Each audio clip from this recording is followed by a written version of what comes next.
Hello and welcome everyone to episode 15 of One Piece at a Time, the One Piece read-through podcast where we read and discuss 5 chapters of the One Piece manga each and every week. I'm your host, Derek Bittner, and I'm joined by my wonderful co-host and freelance letterer at Shonen Jump, Brandon Bovia. How you doing, Brandon? Doing pretty good. One thing I actually wanted to point out that's not at all relevant to the show, but since it's now March here, when we're recording this, I've officially hit 5 years in the business as a manga letterer. Holy crap! I didn't realize it was that long. I saw the Twitter post that you made that claimed that, but man, 5 years. What was the first thing you worked on, if you don't mind me asking? It's a manga called get ready for this mouthful. Oh, it's, boy. Akashic Records of Bastard Magic Instructor, which some folks might remember because it had an anime that also aired in like spring 2017. It is an adaptation of a light novel. It's kind of like a That is a light novel title. yeah, it is a very light novel title. Yeah. It's basically like a guy kind of becoming a teacher at a magic school, and he's super lazy but also super cool. It had like one season of anime. The manga just finished in Japan a couple months ago. We're about to finish the English release. Oh, okay. So it's crazy that my first project has still lasted five years basically. Yeah, I mean, imagine if you'd started with One Piece, you'd Oh still be going. my god, it'd be like, I'm still going. Yep, I'm still here. I'm still in the industry, still getting all this done, and that's certainly an experience. Honestly, it sounds like Fantasy Great Teacher Onizuka. I've never watched that one, but I know the premise. And I kind of, sorta. Yeah. I think there's a flavor. There's a little bit of a flavor of that to it. It's fun. I'm not going to complain about it. It's easy to work on. So I'm like, yeah. Yeah. It might not have a lot of the big action sequences or stuff that requires like the big text bubbles or whatever. Yeah. So that's good. But yeah, congrats on 5 years. I mean, I don't know how long you plan to stay in the industry, but here's the 5 years more. Neither do I. Yeah. Who knows what you'll be doing next? Yeah. Yeah. I'm excited. It's cool. Thank you. That means a lot. Yeah. It's great to see you really getting out there, talking about the translation things, being on a guest on other podcasts, and really kind of bringing light to that side of the industry, Yeah. That's what I enjoy doing. With any luck, I mean, at the rate we're going, we're probably going to be doing this for 5 years. Yeah, honestly. So there is that. But with that said, we should probably go ahead and get over to Chapter 71, Lords of All Creation. And, well, before we actually get into the chapter itself, we do have the newest buggy, and I love the insanity of this. I know. Those poor cannibals, the hunger got the best of them, and they untied the limbs. And apparently it's just within range for Buggy that he can start using his other limbs to just beat the crap out of these guys. This is one of those cover stories where you just look at it and go, like, you think to yourself, like, what is happening? Imagine if this was your first chapter. Like, you picked up Shonen Jump for the first time. You're all excited reading through the stories, and you get to this one, and you're like, why? What? What? Yeah. That's completely insane. I love it. I do love how you can see the pirates being spilled out of the soup in the background as well. Yeah. Just them constantly freaking out. They were so close. Yep. It's utterly ridiculous. But we'll see how that goes, because spoilers, and hey, this is spoilers for you if you should have read all these. We finished Buggy's side story in this set of chapters. I forgot we were getting to the end. Yeah. That's almost even more crazy than everything else. Well, almost. Because as we'll see. Because we get back to the main story, and of course we got to have Usopp freak out that he's actually in Nami's house, and we get a little bit of lore from Nojiko here, where her and Nami were orphans. They grew up together in the house, but the one who raised them died some time ago. It's one of those things where it's like, how could that be? Why would Nami join Arlong? And is it Tyrannize or Tyrannize? I actually was having trouble with that when I was reading it. I think Tyrannize. I'm not sure either. Yeah. And, Usopp's just like, can't believe it. How could she do that to her own people? And Nojiko's just sort of matter of fact. Yeah, I do love, throughout this whole conversation, really, she's so matter of fact about everything. And, Usopp's the one, like, kind of getting his worldview rocked right now, and she just like, yeah, whatever. But I do like, it's not just freaking out for the sake of freaking out. I do like that they pull in Usopp's past with her. Yes. She was, the fact that she was fooling us the whole time only after our treasure. And it makes my blood boil because she did fight to protect his village and was so friendly. I like that little she was friendly. Yeah. Oh, then Usopp seems a little like he's jumping back and forth between emotions, and Nojiko's like, "So are you gonna attack Arlong or not?" Like, yeah, I was like, "What's your plan here?" I really don't know. Usopp is kind of true to himself. Is like, what is his plan? Well, he wants to going merry. Yeah. Kind of get out there, and I do like this. I appreciate this little map here about what the layout of this island is. Oh, we'll be seeing a lot of these. Oh yeah, they're really useful because we can see Goza Village, which was terrorized and flipped upside down. Then we have Cocoa Village, where Usopp was, and they saw it docked. And then there's Arlong Park just beyond that. That's handy. It's even more straightforward than I remembered. Like, this entire story basically takes place in a straight line. Yeah, pretty much. It's a little easier to keep track of where everything is after the Baratier. And I did get a few comments about, like, you pronounce it weird. I can't help it. For whatever reason, I always called it the Barati. And there will be plenty of those, I'm sure. Oh, yeah, I'm sure. I like the little bit of layout that we got. Yeah. And I also, at this point, I think Usopp's nose is kind of finalized. At least what I'm familiar with. I completely missed that the first time. He's like pointing his finger on his nose and it's like curving up. There's sort of Oda plays with Usopp's nose and how bendy it is in the same way that Dragon Ball plays with Krillin, the fact that he has no nose. Yeah. Of course, we also get the realization. It's like, well, get the going merry and get out of here. It's like, oh, you mean that one? Yeah, it's like, we gotta, there it is. That was easy. But also like, oh crap, they have Zoro. Yeah, we forgot about Zoro. I do love the line. He was already half dead. I only hope he didn't provoke them into making him all dead. Yep. I don't know how I feel about the Planet of the Apes reference with the you darn dirty half-fish. That's a little weird. That is a little weird. All right, sure. Why not? Okay. And I can't decide whether that picture of Arlong on the next page or the next panel is as threatening as it's supposed to be. Mm-hmm. It doesn't quite have again, for whatever reason, the looks from Kuro are still my high watermark as far as threatening villains. True. And I don't think Arlong does have some good faces. I don't know if I don't know if this is one of them, but yeah. Yeah, I think it's attempting to be one of them. And you're right. He does have some good faces, but this one doesn't quite work. It is important here to establish the amount of superiority that he feels over humans. Oh yeah. He thinks that they are the next step in evolution. Yeah. I also like that we get some backstory on that evolution, where we fishmen are evolved humans who've developed the ability to breathe seawater. Our fish-like powers make us superior. So they didn't evolve from fish; they evolved from humans. Which, well, on the next page, Nami calls it a stupid theory. So I'm not actually sure how true it is. If he's just like blustering, or if that actually happens. Yeah, I do like that they leave it a little up in the That's air. A little ambiguous. Yeah, I don't even think we know even now. Like it's like many things in the world of One Piece. You just roll with it. Fair enough. It's like, hey, we have fishmen. They might have evolved from fish. They might have evolved from men. We don't know. They're just sort of in there. We're working off Waterworld rules here. Where sure you got fishmen because of the shape of the world, and there is a lot of water in this world. So yeah, it would make sense if any world would have fish people, it would be the one with a lot of water in it. That's for sure. I love that sense of superiority from Arlong, and I also love where anytime he sits, his knees are just so far up his body. Yeah, he's huge. God. I love when we'll see it later, but when you see him finally fully standing up, like he's sitting down and Nami's still only as tall as him. But I also love that she's just not intimidated by him. The big takeaway I had from this batch of chapters is that like Nami's facial expressions are like just on point.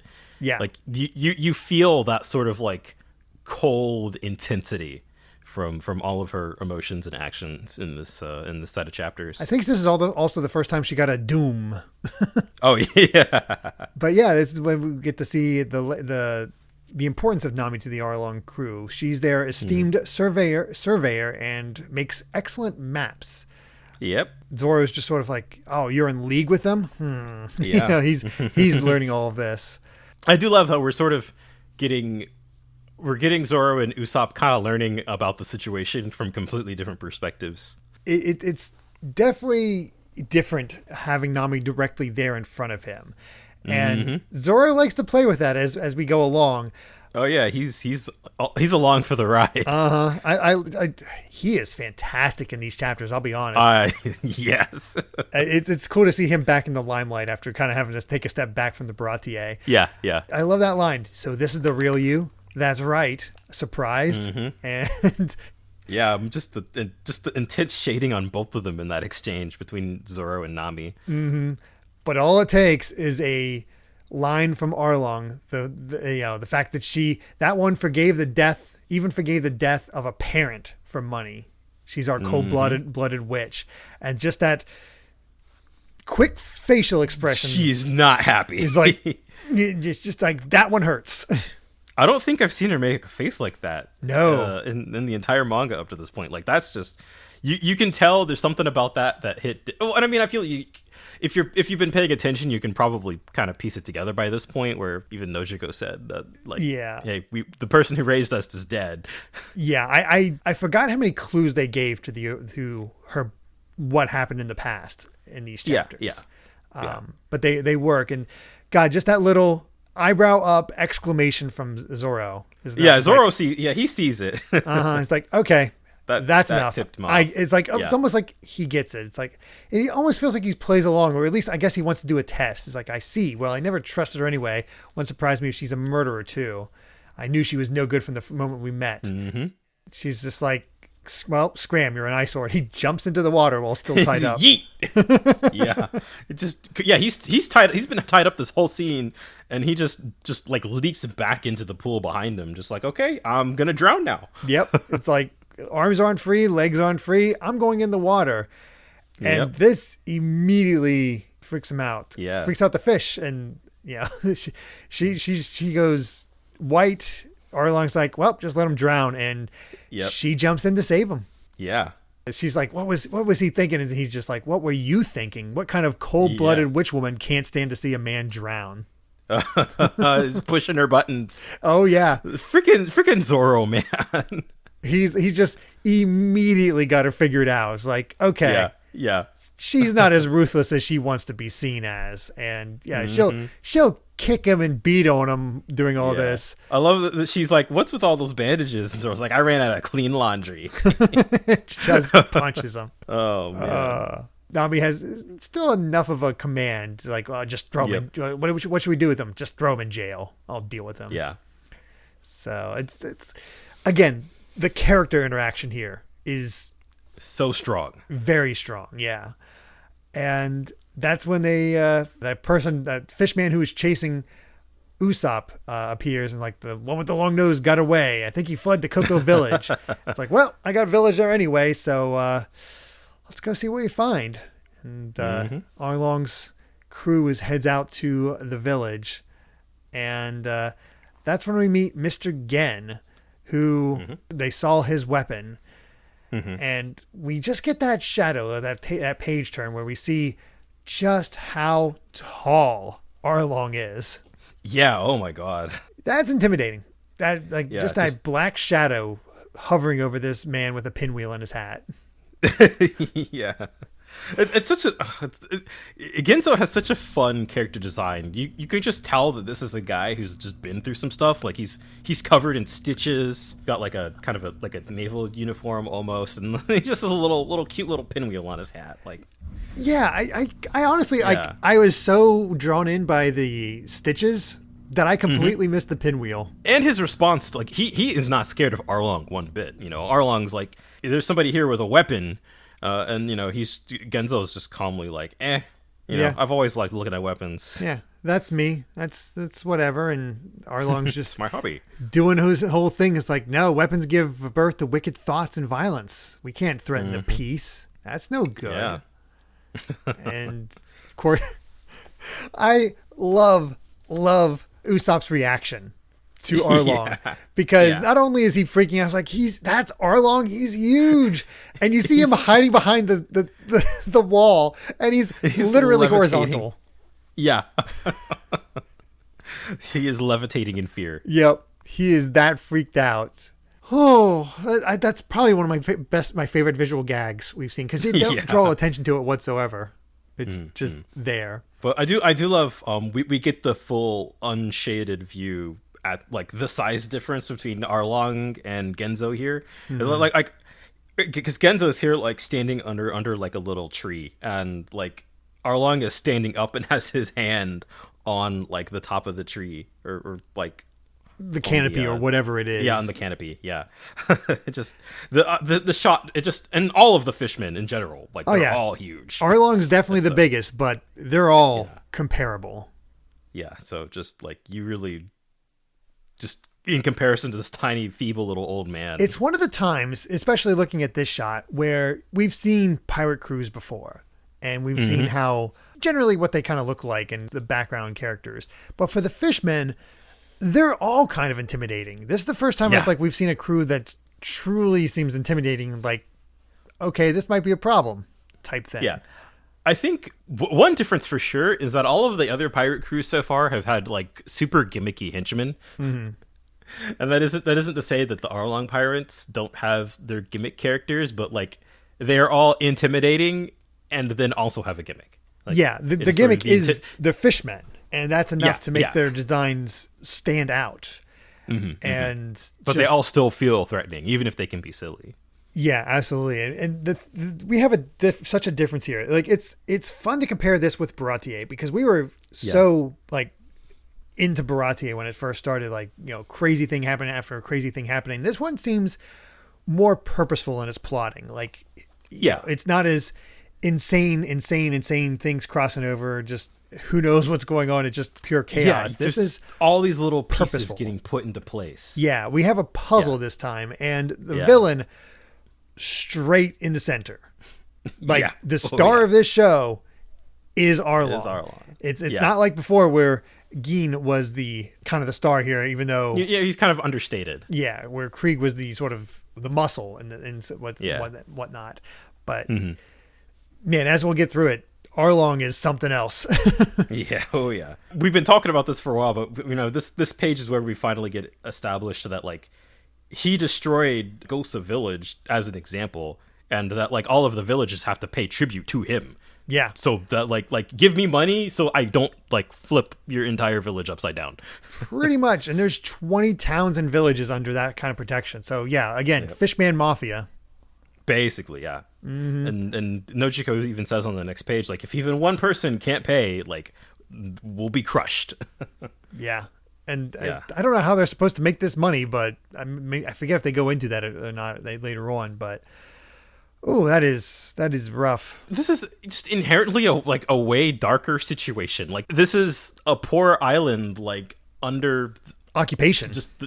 Under occupation. It's under the tyranny of a Yakuza boss. Yeah, and there's literally nothing they can do. They are literally not strong enough to handle this guy. That is an overwhelming sense of power that we have just not seen from any individual person up to this point. And it's just pure greed that fuels Arlong, and he just wants to use this money to create an Arlong empire that rules the East Blue, which, considering what we've heard of the East Blue, he could do it. He could absolutely do it. I feel like he could take it over, but then it would sort of also be like, well, so what? Like you displayed by a show of force, you took over the weakest part of the ocean. I guess that's one step. I guess it's like his step one. Basically, it's likely a step more one. Power. Yeah. He doesn't seem satisfied with that. He definitely want to just establish total Fishman superiority. Yeah, you definitely get the vibe that he's the kind of character who he just wants power and wants to completely show his superiority. Yeah, and money is power to him. Yeah. So, we get his goals, and we get Nami actually setting Zoro free, and that's how it ends. That's how the chapter ends. We just spent over 25 minutes on the first chapter. Well, we had a little stop there in the middle, but Oh yeah, that's true. That's true. So I'd say about 20 minutes or so, something around there. It's still longer than average. Yeah, definitely. It just shows how much there is to talk about here, because it's as we said, it's so different from the Baratier, but compelling in its own way. Yeah. And well, let's just go ahead and jump over to chapter 72, Proper Living, where we get to see the mysterious figures in the East. The crew all happy and celebrating the three great members and this mystery woman in on top of the mountain. I love the guy with his jaw open on the right, where he's just pointing at the mountain. It reminds me of the like four couch guys meme. Yeah, a little bit like that. And Richie, almost like the damsel in distress, is like, they're here to rescue me. Here, they saved us. It is. It is absolutely It's been a long ridiculous. build-up. It has been a very long build-up. Part 25. It's funny to see it finally working out for Buggy. Good old Buggy. After so long. Oh, he's been through so much. Yes, he has. Yes, he has. Begin the chapter proper with Usopp reacting to the fact that Arlong wants an entire empire. Yeah. We get some more interesting dialogue here. Is like Usopp immediately thinks, well, I'm in the East Blue. What'll happen to my village? Yeah. And Nojiko's like, well, only the gods know, and all we can do is endure in silence for now. That's what she's been doing for 8 long years, basically. Yeah. And you feel it, like Nojiko's just sort of. I feel like she, of all people, has accepted her fate. Yeah, she is completely resigned to this. Although she does finally freak out when she sees Genzo getting picked up, like that tree, whatever thing that gets knocked over by Arlong, and he just picks up Genzo. It's like, well, to prevent any future rebellions, I'm going to kill you as an example. And that definitely strikes Nojiko, where she steps in. Is like, you know, hey, how dare you? 8 years, we've never failed to pay our tribute. Do you really think we have any rebellious intentions? And now we're getting into the good Arlong faces. He's just arguing with her. It's like, why does he need weapons if not to fight us? This man has to die, or perhaps the entire village should disappear. And that face, that's a good face. Chills. Yeah. Now we're talking. The teeth bare, the way the lining is. Yeah. Yeah. Oh, yeah.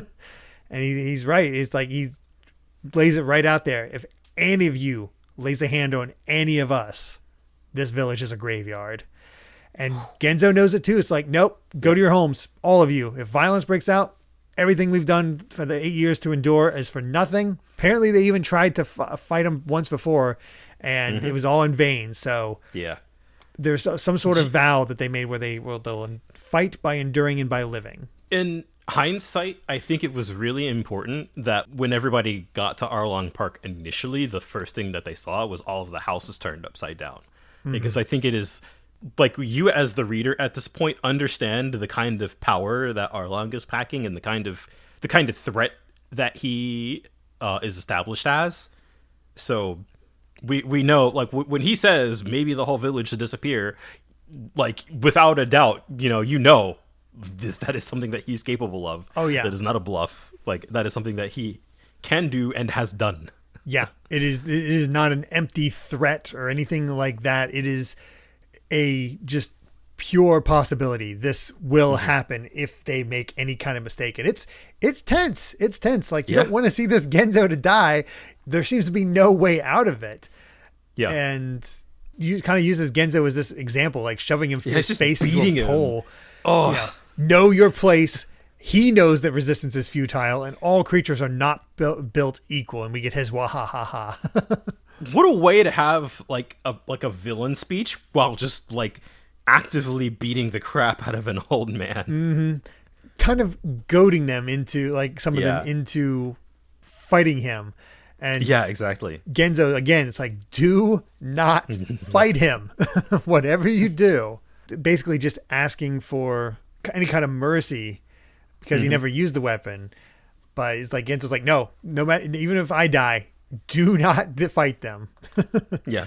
If you die, they win. Like, he is sticking to his guns despite just getting smashed to a bloody pulp. Oh yeah, it is certain death. Like, the way Arlong's winding him up. He's basically sending him head first into the ground and basically going to smash his brains in that way. Oof. Until out of nowhere, we get the exploding star from, my boy. Yeah. Usopp. Usopp stepping in against this big bad. Yep. Just unbelievable. Like the coward steps in and does all this. Well, it's one part cool seeing him like pose on the roof. Well, like you see him from a shot from above posing on the roof, and then on the next page you can see like his legs are shaking. Yeah. He's like, "I'm the fearless warrior of the seas, Captain Usopp," and he's just like, his words are not matching his body language. No, and of course he's throwing out his 8,000 hardened killers behind him. And unfortunately for him, it's not that Arlong is fooled by this or knows that it's a lie. It's, I don't care. You could have 80,000 and I will paper my wall with their hides. He's just a human and he dared to attack me. Like that rage. That's another good Arlong face. Oh, yeah, it is. Oh, yeah, it is. And then we see how these houses got flipped because that's exactly what Arlong does. And he just picks it up. Yep. And I love Usopp's just It's like, oh crap, this was a mistake. This was a bad idea. The men actually have to calm him down, the other fishmen, because that's surprising to me that they were like, hey, whoa, like it's like, hey, we already lost one village. There's no profit in this. We can't lose our more tributes. And he's like, well, find new villages. We are the master race. Like, there's some connotation behind that. Yeah, Arlong has a temper. Oh, yes, he does. And I don't know who Nojiko is calling a jerk, Usopp or Arlong at this point. Really could be either. I do find it funny. I mean, we spent like 2 whole pages of Genzo being like, don't attack them. And then Usopp's like, I'm attack him. I'm going to attack him, which only kind of works because he's not part of the village. Yeah. And you can see how much Usopp is clinging on. You can see the fingernail scratches in the building from him. Yeah. Which, if it wasn't played for comedy, it'd be brutal to see that. This is both hilarious and horrifying. Yeah, it is. Which is kind of Usopp's thing. Yeah. And he manages to run away to survive the house being flipped. And Arlong's just like, catch him, beat him to a pulp, and then the rest of the fishmen have to, like 3 other fishmen have to drag him away. Yeah. I there's something about that.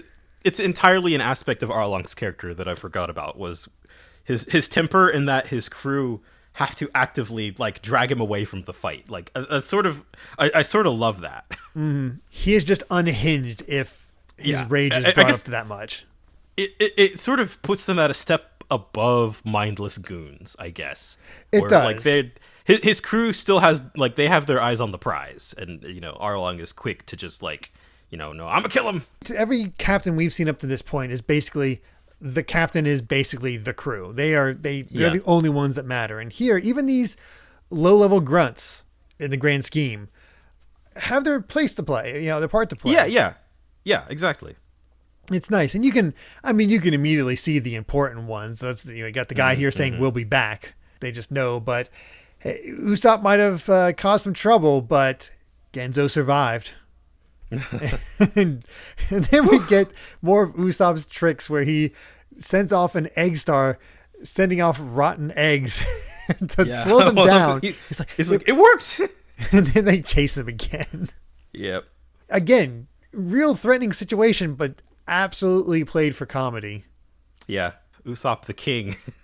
He saved everybody, sort of. Kind of, yeah. He at least saved Genzo, because they might have been able to keep their cool if Genzo had died. We don't know, but ostensibly, Usopp did save the village. They only lost a single house in the deal, which, considering Goza, worked out pretty well. Hey, yeah, only one house, Yeah, we'll take it. But they're all kind of picking themselves up, checking on Genzo, and nobody really knows who Usopp was. Until Nami shows up. Yep. And immediately everybody just disperses and just leaves her all alone. And Yeah, that's actually a detail I didn't notice reading through this the first time. But yeah, like they like she knows, they know. You see it on her face. Like there's sort of a knowing tragedy to Nami seeing everybody just like shut their doors and just being completely shunned by this village. Yeah. And even Nojiko is like, "What are you doing here in broad daylight?" She's like, well, the implication being maybe she returns at some point during the night. Yeah, the fact that she probably came out here to check and see if everybody was okay with Arlong's visit. And yep, I didn't notice it the first time, but I love that every time Genzo's shown, we have the clack clack from his pinwheel. Yeah. There's sort of you can totally imagine. I don't know if this was the case in the anime, but like this is the kind of scene you could totally see being in complete silence, and then you just have the clack clack of his pinwheel being the only sound you're hearing. Yeah, like you just it has that sort of weight to it. Yeah, it's a mood setter. It's one of those things where that's all you need to see, and it just kind of underlies almost the ridiculousness of it, but also just kind of this like we just maybe almost symbolism, like we just need to keep turning, keep moving. Yeah. And we can obviously see flowers in Nami's hands, and she goes to a grave and says 7 million berries to go. She just says to Nojiko, it's like, yeah, I know, it's like, I know the town hates me, but Arlong understands money. He'll be true to our bargain, and it won't be long before I have what I need. Get 100 million berries, whatever it takes, and buy the village. That smile, like that is that genuine smile that we haven't seen from Nami in several chapters. Yeah, it's been a long time, and we've only seen that smile with like Luffy and the others, and that's kind of significant that she had like that. Shows you how genuine that smile is. Yeah, you get the feeling because she says that she wants to buy the village. And like you sort of, I feel like you can kind of understand that feeling is genuine, but she's having to like do a bunch of horrible things to get there. Yeah, it's been absolutely rough, and that would be a good end page to begin with, like a good way to like end the chapter. But we got to show how badass Zoro is, recovering from wounds, only one sword. Yep. And no, he has cut down every fishman left in Arlong Park. And he's sitting in Arlong's chair, just like arms behind the back, legs crossed. He's chilling. He stole one of their shirts. Yeah. It's a good look for him. He's like stealing one of their shirts. It's like, I could walk out of here, but I did promise Luffy I'd bring her back, and she's definitely up to something fishy. Again, I completely forgot this too. Before I read this batch, and I was just like, oh, Zoro, my man. Oh, it's good to have you back. So good. Just shows how good he is at this moment. Like, it feels like he got a strength boost considering he struggled against the Meow Band brothers. Granted, they were boosted into somewhat with just one sword. The thing with Mihawk was yesterday, right? At least, yesterday or at least 2 days ago, something like that. Yeah, and he's one sword still, and he just completely flattened that entire place. Unbelievable. It's crazy. But then we get, of course, we got our SBS. And honestly, a lot of the SBSs this time around aren't too crazy. Yeah, they're pretty goofy. Yeah, a lot of them are kind of goofy. It's just him playing around. We get the fact that I do have the fact that it's like he put a little Easter egg towards Fist of the North Star. Yeah, it's a great manga that I was crazy about in elementary school. Do you know it? It's like, I'd hope so. It's like one of the premiere. But also, I'm thinking about the content of that manga that he was reading in elementary school. Yeah, seriously. Guys had their heads exploding. I mean, I watched Fist of the North Star. It was on like Stars or HBO or something when I was like maybe 6 or 7. I was not ready for that. No, that's a little rough. That was a lot of exploding heads. I was like, whoa. That's a different cartoon. Mm-hmm. That's a very different cartoon. But let's go ahead and move over to Chapter 73, Monsters of the Grand Line. And I'll just say it. It's weird to see Buggy with his complete body again. Yeah, it's been so long.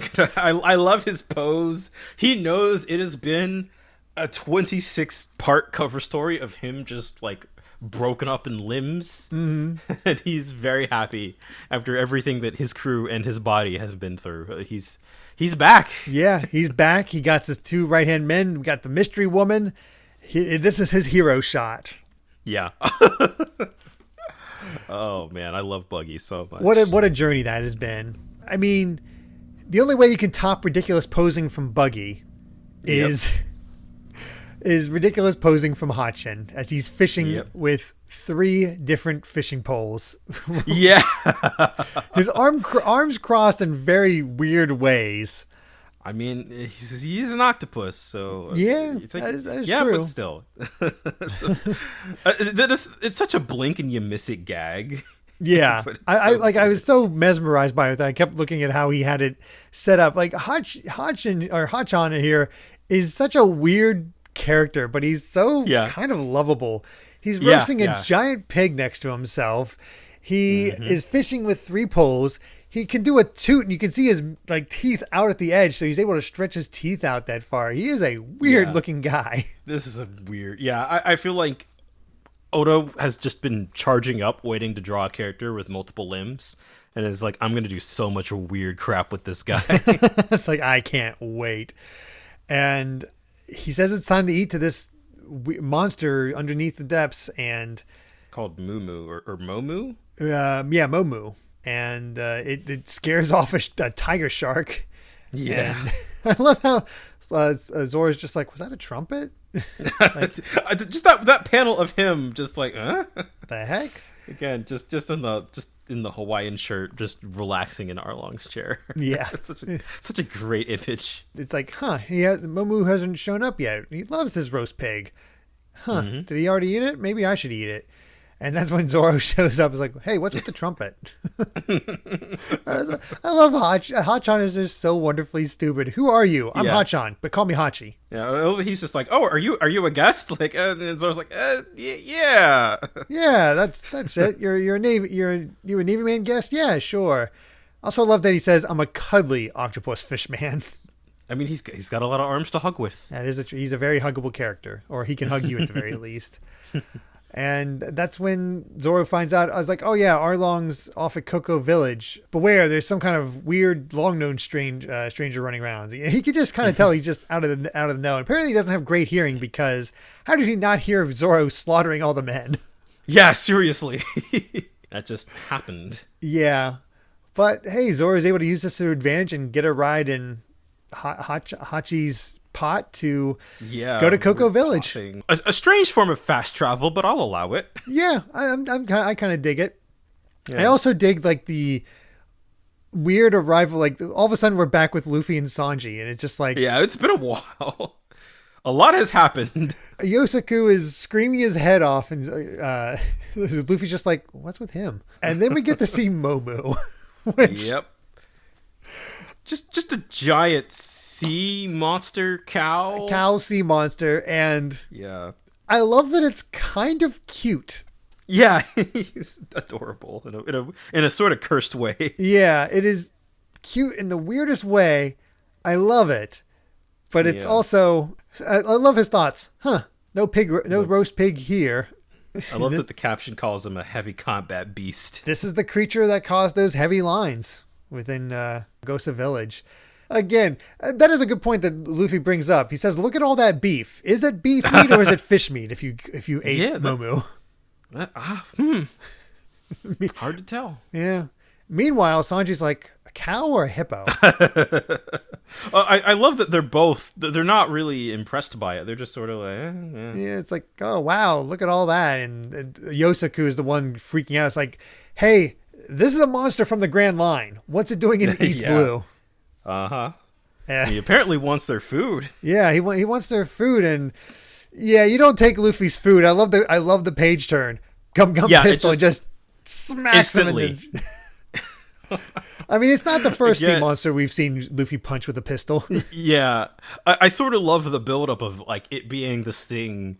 You see the tracks when we first got to Arlong Park, and knowing as a reader that it's like, oh, this is this huge thing that is like a part of this devastating crew, and Luffy just punches it. Yeah, he just punches it with no problem, which kind of went into my theory when watching this series for the first time. It's like, Yeah. Luffy's too strong. Nothing's threatening him. Like there's hardly ever any like threat when Luffy can one punch this freaking cow sea monster. Though I do love the next panel. We can still see his extended fist and how big it is. Oh yeah, man, that perspective. That's great. Luffy's just like, don't touch my food. And he's like, oh no, you just made it mad. And I was like, I'll punch it again. And then get Sanji's character. It's like, hey, don't attack it. It's probably injured and can't forage it for itself. That must be it. Yep. Here, you can't leave a starving creature. Eat up. We do get to see its teeth, and that is scary. Oh yeah. And then another page turn, and Sanji just kicks the crap out of it. I cracked up so hard. Yeah. I died laughing at this part just because he seems like he's being so generous. So kind. Yeah. He tried to eat me with the food. Yeah, Yusaku was like, what did you do that for? It's like, he tried to, as you said, he tried to eat me along with the food. Yep. And the simple situation has just devolved into chaos so quickly. Oh yeah, it's funny how the chaos follows when it's with Sanji and Luffy. Yep.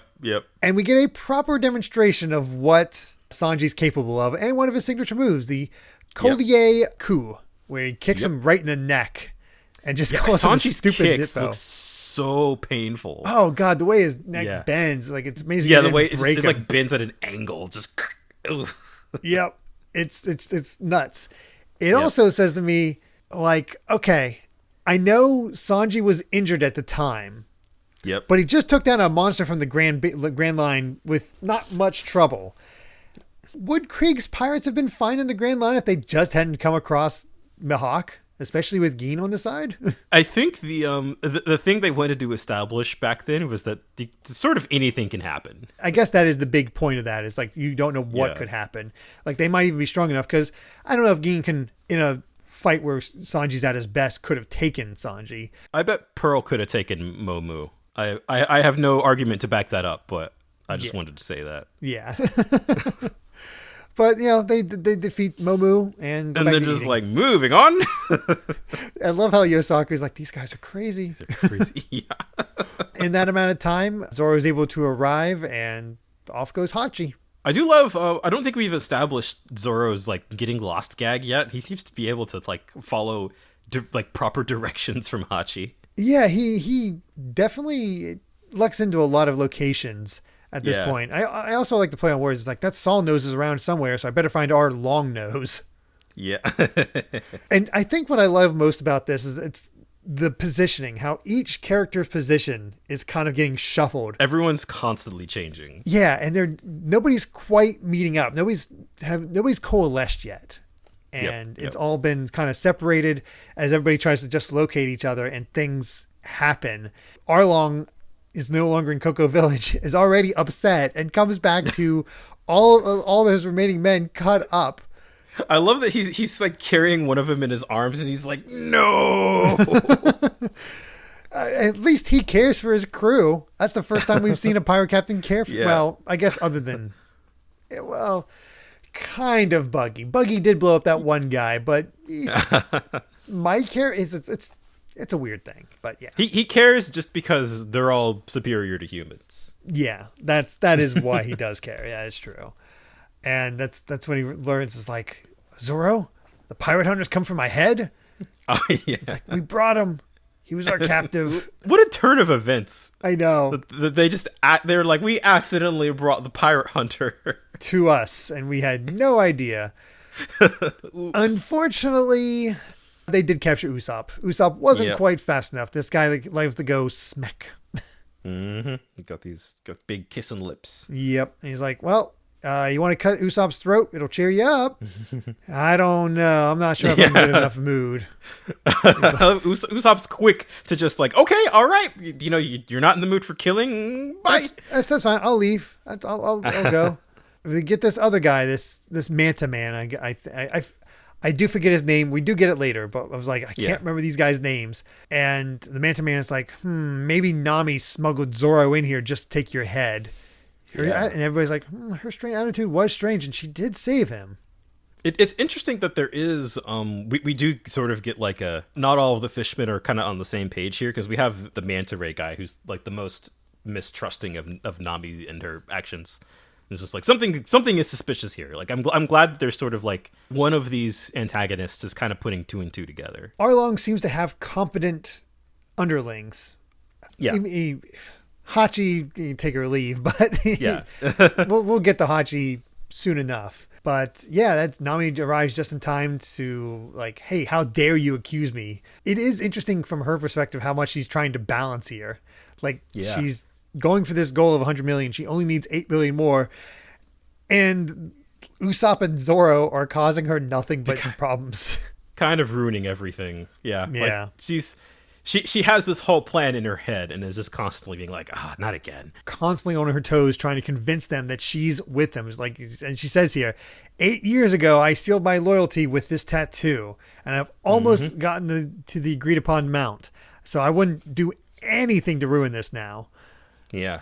Arlong is like, all right, forgive me.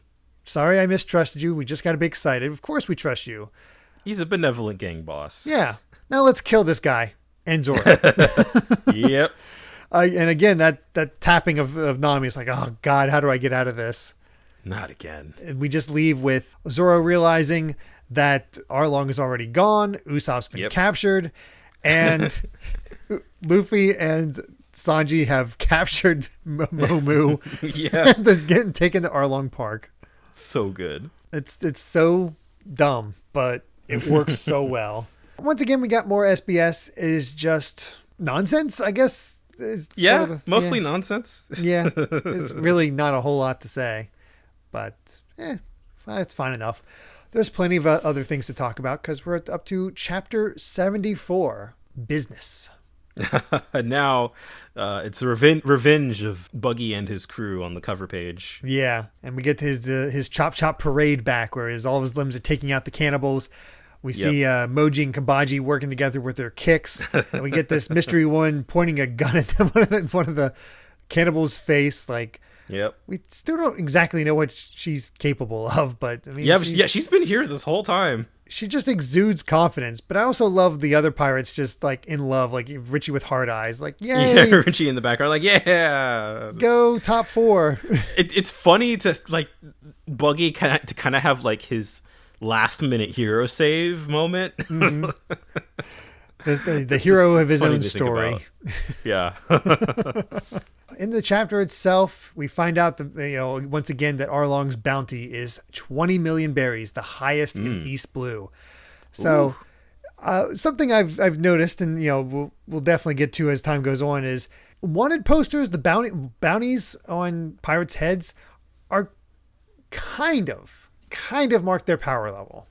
Yeah, they're sort of, they are power levels from the specific perspective of the Navy is an important delineation. I think they are not straight Dragon Ball power levels, but they are, I think, even sort of the characters in universe kind of treat them as such, or like something like, oh, my bounty's this high, like it's something to be proud of. Yeah, the higher your bounty, the more dangerous you are.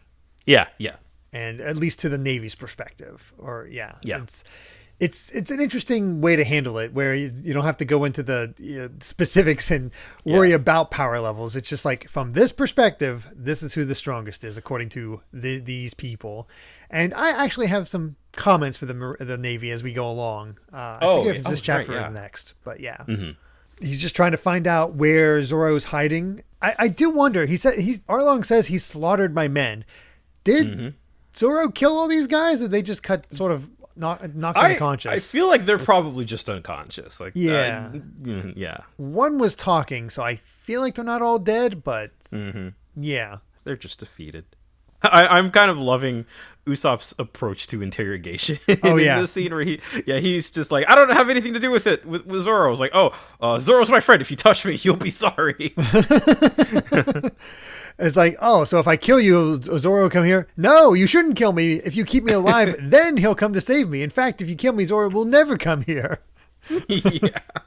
He's just saying whatever will save his skin. Yeah, it really is. And we do get this back and forth between this Manta Man and Nami, where she just realizes like, okay, I have to allay their suspicions or else they'll kill me too. So how do I do this? And Usopp just starts laying into her for no apparent reason. It's just like, you disgust me. I do like, he's laying down. Even after you fled, Luffy still believed in you. Yeah. He trusts you completely even now. How could you deceive a guy like that? And that's when she gets to play her cool, like, badass look and do, like, the only thing I believe in is money. And that's enough to upset Usopp. But then Hachi returns. Hachi's back. We got to get Hachi caught up because a lot's happened. Yes, like, hey, if you'd been here, you might have stopped him a long time. Where have you been? Yeah. Hachi's just like, I'd never let anyone kill my mates. I have scuppered that pirate hunter. Then you didn't see Zoro? No, I only saw someone who, the only one I saw was a swordsman I didn't know. Oh, wait, that was him. Yeah, he's the slow one of the group. Yeah, Oda likes himself an idiot, and yeah, lovable idiot. Yeah, is Hachi our most lovable idiot at this point? I think so. I think so. He is. There's something so wholesome about it. Yeah, I think that's the thing. He does come across as kind of wholesome in the grand scheme of thing in comparison to a lot of these others. Yeah, it's in strong contrast to the like horrible gang boss of the Arlong pirate crew. And it's like, well, I took him to Cocoa Village because, he was looking for you. And it's like, well, and Arlong's like, just call him. It's like, okay, there's no need to look for him. He's looking for me. I'll just wait here. He'll be here. Don't need to do anything. And Nami, you can get more of Nami's thoughts where it's just, I've got to get these people out of the way. Just unprompted. Yeah. Out of nowhere, unprompted, just smashes Usopp's face with her like staff thing. Staff, which she pulls out of her shirt. I'm not sure where she was stashing those. Don't think about it too hard. Yeah, you really shouldn't stash them too hard because they do. Okay. Yeah. By the way, speaking of that shirt, again, despite the fact that the way that shirt's designed, kind of modest, all things considered. Yeah, Oda hasn't gone full fan service with Nami yet, and I feel like it would be in poor taste with this story. Yeah, it's very good with especially just how tense things are for her, and this being essentially her origin since this was her home village. Yeah. Having constant like, look at my cleavage type stuff. It's like Her portrayal is handled with a lot of care that I wish it still was, but that is a conversation for another day. She does kind of lay it out. It's like, you're in the way. You shouldn't have attacked them, and my mistake that I brought you here, but I can't let you ruin 8 years of work, so I'm going to be the one to eliminate you. Yeah, and that face, she looks ready to kill. Oh, yeah. We got a fight between Usopp and Nami. Yeah. And he puts down a smoke bomb, and she knows what he's going to do. Smacks him again, another hard hit, and then stabs him. Yeah, oof. And that she has, man, I don't know. Seeing this one again is just like... Yeah. It catches you completely off guard, because if she wanted to, and she wanted to like play the fool, actually let him go, she could just let him escape during the smoke bomb. Yeah, but you can sort of see like her mindset in the scene is just like, I got to get rid of these guys. Like everything's going to hell. Yeah, okay. Need to get to my goal. So so sorry, Usopp's got to die. Usopp, you got to die. Yep, and that's enough. Everybody's convinced, except for the Manta Man, who just still goes, humph. Yeah. Everyone's like, you're an indispensable part of the Arlong pirate crew. And then Johnny out of nowhere to witness this. Has apparently been watching this whole time. Yeah, I guess so. And then she just kicks Usopp's corpse into the sea, and has a little blood on her cheek, and just heartless eyes. There's the witch. Yeah, that's another good, like, that's a cold facial expression. Mm-hmm. She is just done with all of this. Oh yeah, you can tell, because she is so close. Yeah. And she said, I have no team. To earn 100 million berries and buy back the village, this is just business. Mm-hmm. And again, Manta Man showing how clever he is. I wondered he's why the suspicious one. Why you were so interested in the village, until I found this. He found an old treasure map, and the X is on Cocoa Village. So she wants to buy it so she can find this treasure. Yeah. I don't actually know how this plays into things later. Like I completely forgot about this treasure map. If only, like I think I know. I think we saw what it was referring to. Like my assumption was that it was the grave that she was at the end of a couple chapters ago. It might. But I'm not entirely sure, and I don't know if this comes up again. It might come up again, but I don't remember exactly how. But I feel like it does. I feel like there's an explanation. Although I do find it funny that the island kind of looks like Australia a little bit. It kind of does. I don't know what's up with that. I mean, it's kind of easy to reference. A little bit.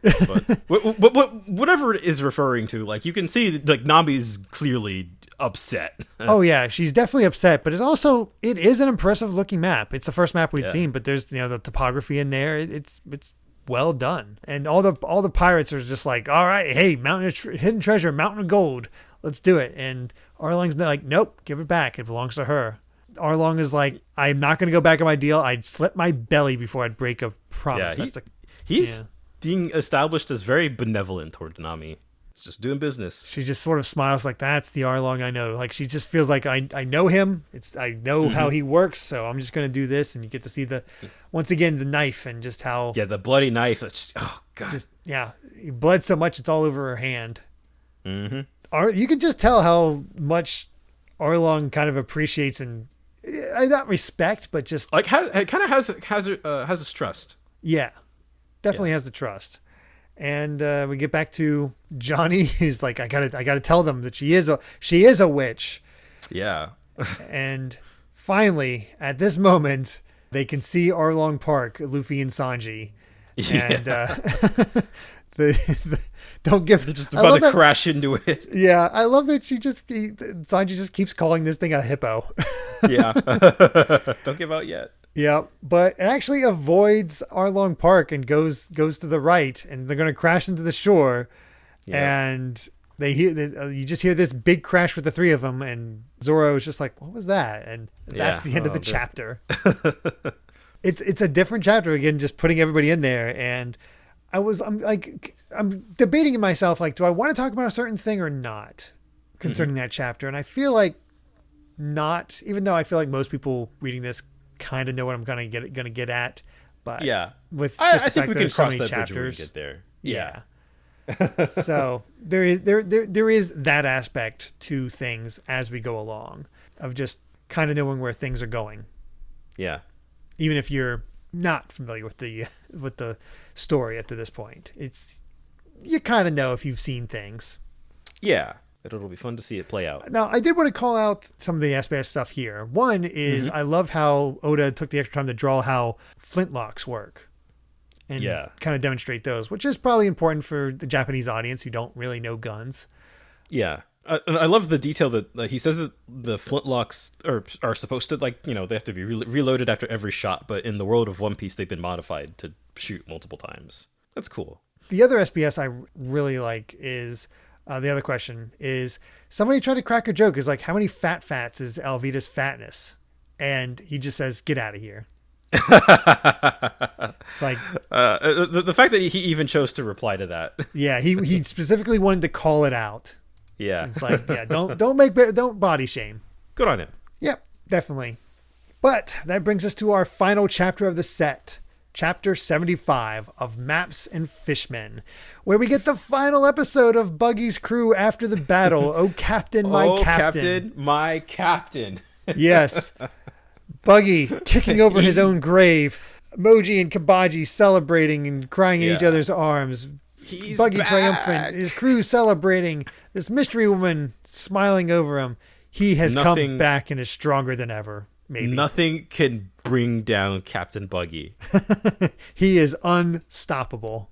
Yes. And that concludes our first chapter story. Yeah. Oh, man. These are... I actually, in my initial read-through of One Piece, I never actually paid attention to these that much. Like, I sort of knew... I knew that they were there, and I would sort of like poke at them every now and again, but I would mostly ignore them. Mm-hmm. But it's been really fun. Like, okay, I'm actually paying attention to like track down the point A to B of this story, and it's kind of great. Yeah, it's basically just how they survived after Luffy beat them and Yeah. And Buggy got his body back. Yeah, which I think is a common occurrence in the cover stories, is that they are often about like, hey, what were they up to? You know. Yeah. It they're makes it fun. They're side stories. And I'm not sure how long it'll be until the next one starts, but I do know we get a bit of a break. Yeah. Before that. And get into the chapter itself, and we get Momu crashing into the side of the island, sending the boat flying into the air. Yeah. And he sinks. Yeah, poor Momu just completely knocked out against the wall, and just sinks down as they fly into the air. You kind of feel bad for it at a certain point. Yeah. He's just been used by Luffy and Sanji. All he wanted was some food. If he didn't get greedy and try to eat Sanji too, he would have been fine. Yeah. Yep, they're crashing into the ground. They're still going along through the trees, and Zoro's just wondering if a bomb hit the island. But you can. Yep, he's still going. He's still going to Arlong Park, and it's in visual distance. You can see Arlong Park right there. Yeah. Just as he's about crossing the line, here comes Luffy's boat, crashing right into him and sending into like a series of rice paddy farms. Like, oh my god! Yeah, just complete chaos. I love it. Luffy's fine, Sanji's fine, Zoro's bleeding a little bit, Yosaku's knocked out, and Luffy's like, "What? We came to bring back Nami. What, you haven't found her yet? What you been doing?" the things quickly shift from comedy to tragedy. As, Johnny shows back up. Yeah, just to say, Usopp's dead! Killed by Sister Nami. And you get that shocked face. And the thing is... Yeah, from everybody. It immediately shifts from away from these guys. You get that big revelation, and then they just let it hang there. Yep. And instead we switch focus back to Cocoa Village. And they're expecting that the fact that Momu took out a chunk of the shoreline. It hit that hard. Yeah, like, what was that? And then they spot a Navy ship. Yeah. He's like, hey, the government sent it to Goza. It's coming to fetch us because the surviving village elders managed to get a message to the government. And these guys are ostensibly on a rescue mission. Mm-hmm. What do they decide to do? Attack Arlong. Yeah. Oh, boy. Yep. I love how casually they approach this too, Arlong. He's just like, oh, a new guy. Like he's used to government corruption. He's like, oh, okay. He's not used to how we operate over here. No, we got this Commodore Purin, which, what is that a reference? Do you know that one? I'm not sure what Purin is. I think Purin is supposed to be like pudding, but I don't. When we see him later, I don't know how that reflects his character design at all. Yeah, I'm not sure because they do keep him hidden for quite a while. Yeah. But yeah, as you said, Arlong just doesn't care. It's like, oh, it's a new face. Go parlay with him and says if he doesn't pay $2 million, kill him. And another demonstration of Arlong's power. They fire a cannonball, lands directly towards Arlong, and he just bites it. Yeah, he just crushes it. I gotta say, I have been loving how much they are establishing like the different kind of threat that Arlong is. Like he hasn't been in a fight. Like it has all just been like naturally through the story we're understanding as a reader that like this villain, like he means business on a level beyond no tricks, no, it's just raw strength, buildup of weapons or anything like this. It is just it's the opposite of Don Krieg. It's a threat that it shows that that even you don't have to have a devil fruit to still be a major threat on the Grand Line. He's just built different. Yeah. And I do love the idea, like there's something cool about this. So about the parlay, just spits out the cannonball. Never mind. Yep. And they're like, all right, go into battle. Yep. And they're like, we don't need everybody for just this thing. It's just a bit of trash. We finally learned the names other than Hachi. We got Chu, the kisser fish man, who's another officer. Again, these guys aren't first mates. Hachi's the first mate. Yeah. And then Karubi, the ray fish man. Mm-hmm. And all the other pirates are like, yeah, those Navy guys are not going to last 3 minutes. Yep. They're like, I love that the Marines are basically just like, where's the kaboom? There's supposed to be what happened? There's supposed to be a kaboom.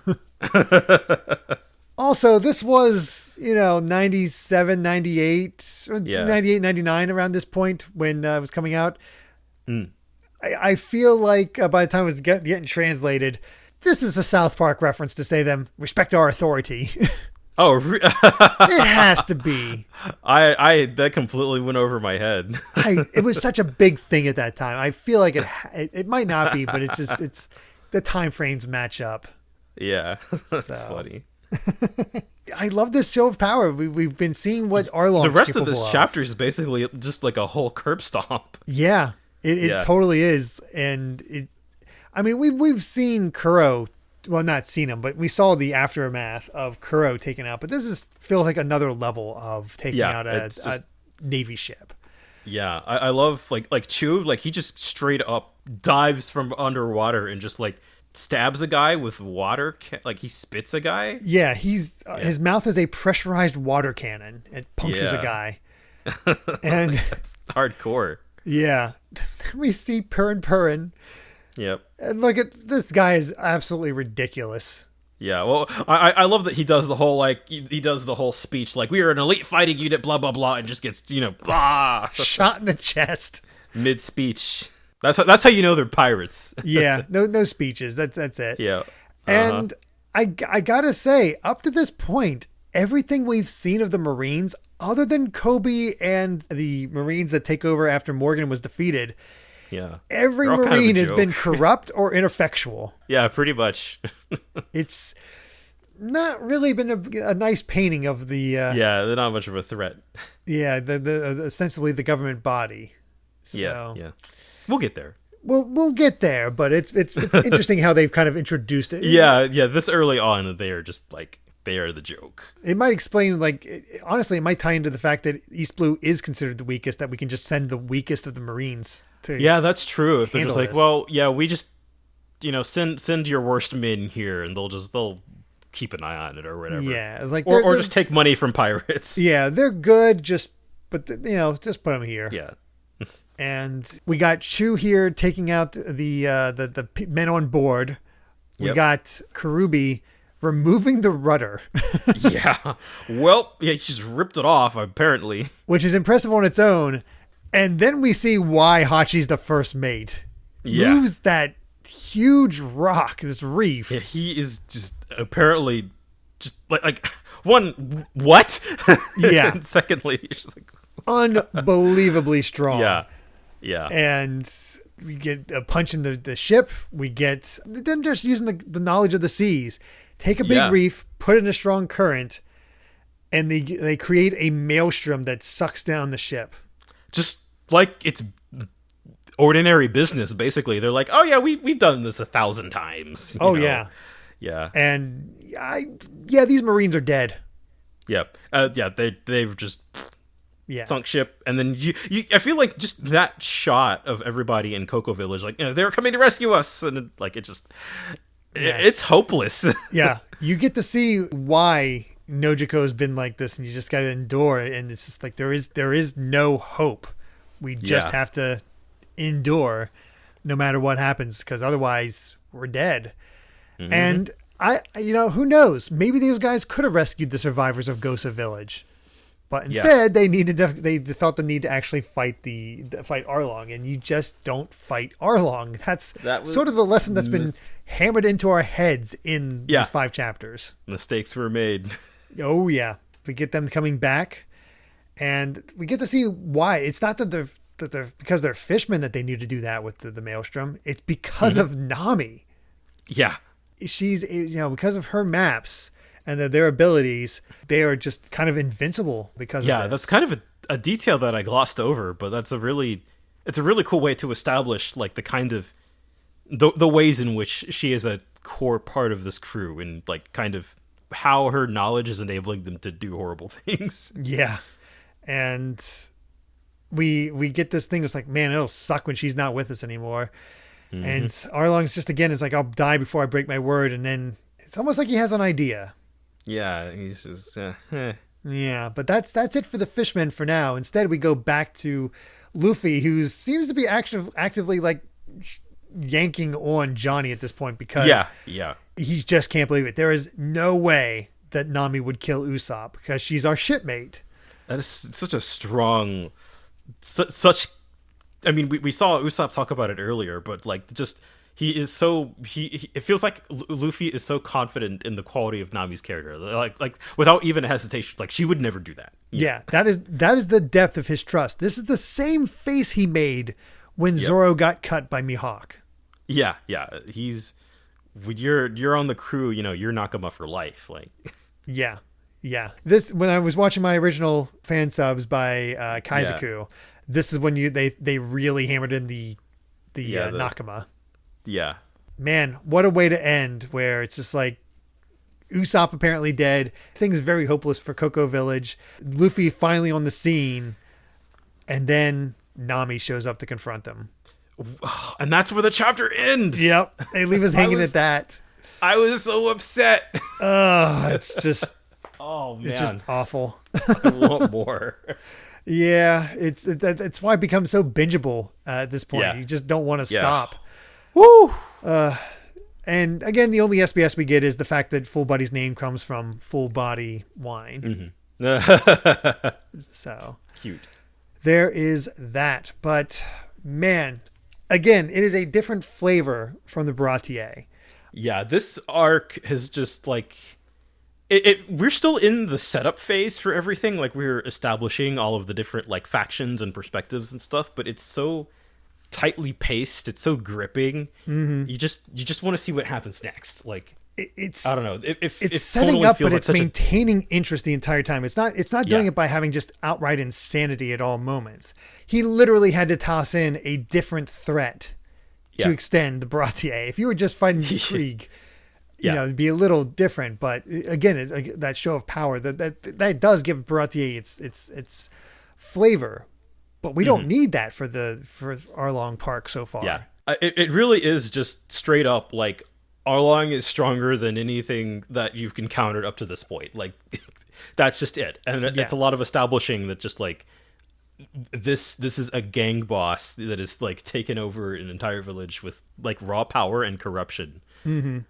Yeah, but now we have Luffy in the mix, and Luffy always throws things off. So how he does it, we'll have to wait till next time. But with that, I believe we've said all we've wanted to say about chapters 71 to 75 of One Piece. Thank you so much for listening, and you can find more of my ramblings and stream VODs over at BitNerd Games on YouTube, or BitNerd with an underscore at the end on Twitter. Brandon, what about you? Where can they find you at? I'm at Brandon Bovia on Twitter, talking about anime, manga, games, and my job. That's the pitch. Usual, we got the pitch out there. We got, as always, check them out. Good times all around. And if you'd like to help us out more, you can support the podcast over at patreon.com/Derek Bittner to listen to the next episode 3 days early. And make sure to return next time as we discuss chapters 76 to 80 of One Piece. Until then, my friends, bye. Remember to take life one piece at a time.